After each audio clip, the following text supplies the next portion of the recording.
The opinions expressed in the video you are about to see are solely those of BoatTEST.com and its test captain. Today, we're taking a detailed look at the all-new 212 series from Yamaha. These new boats are laid out for performance water sports, but as you'll see, they also have a family-friendly side. Both the 212X and its sister, the 212SS, are very similar with only cosmetic differences. Let's take a look at the details as we go through the new 212 series from Yamaha.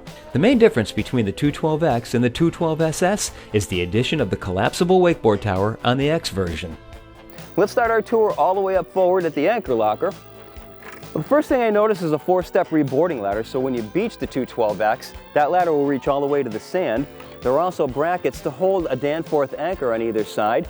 And notice that when the hatch is closed, you still have channels to run your anchor rod out through. And I like the 2 steps. Gives you a nice jumping off spot for getting into the water. The 212X has an 8-foot 6-inch beam, and that carries well forward, so you've got an unbelievable amount of space in this bow, certainly more than I've seen in a boat in this class. 76 inches between the bolsters at the seat backs. Now, what does that mean to someone like you and me? Well, for starters, you don't have to be up in the bow only facing forward. I can have 4 people here all facing each other without our knees knocking into each other. But there's so much more to this bow configuration that I have to give Yamaha high marks for. Let's take a look at some of the things we can do. First, by removing a cushion, you've got a nice little rumble seat forward facing. This is a great spot for the kids. Now, by bringing a couple of cushions out of the onboard storage, you have a nice sun pad at the bow.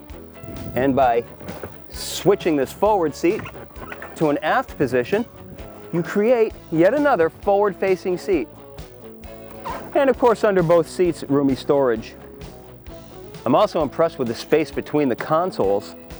26 inches at the walkthrough. I've seen this as low as 16. Sole storage lockers tend to have a problem on boats in this class where you can't get wakeboards into them, but Yamaha solved that problem by taking full advantage of the wide space between the consoles and cutting the hatch all the way out to the outside of that space. So inside, you have very deep cavernous storage, padded at the bottom. It's gasketed all the way around. You've got a gas assist strut, and again you have a channel going around to direct water away from the hatch. Now let's take a look at the helm, and I gotta tell you, ergonomics is the key word here. Over on the left-hand side, your 2 ignitions, a rocker switch for the blower right where it belongs, and 2 circuit breakers next to that. There are 3 gauges in the upper panel, tachometers to either side of a speedometer.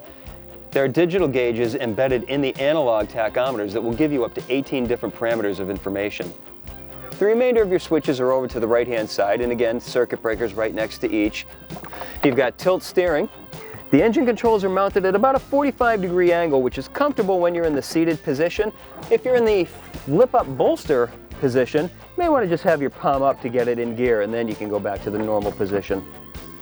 You've got about 9 inches of visibility between the dash and the top of the windshield frame, and I'm finding that the frame is above my line of sight. When you're in the flip-up bolster position, of course, you're well above the windshield frame.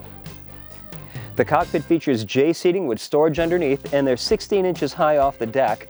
Yamaha takes full advantage of the 8-foot 6-inch beam with 6 feet 7 inches between the cockpit bolsters. Underneath the port side seat cushion, you've got a carry-on cooler. Batteries are just ahead and behind battery switches. In the water sports themed 212X, these compartments also house the 325-pound ballast sacks. Notice the lower platform, how close it is to the water. This makes it very convenient for putting your boards on. There's also a reboarding ladder tucked underneath. And notice 2 grab handles to help you get out of the water. The difference between the lower and upper platform, 10 inches.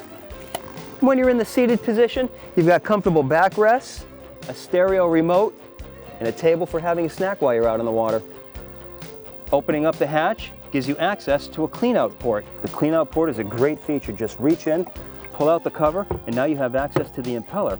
And since you're going to be doing that, you need engine cutoff switches. As soon as this hatch is open, the engine's cut out. Yamaha really went all out on this wakeboard tower. It's very strong, custom-made, and it's collapsible. Now that we've lowered the wakeboard tower, you can see how easy it is to stow the 212X in your garage. The wakeboard racks on both sides are standard, and the team at Yamaha tells me that everything I've shown you on the 212X today is standard equipment.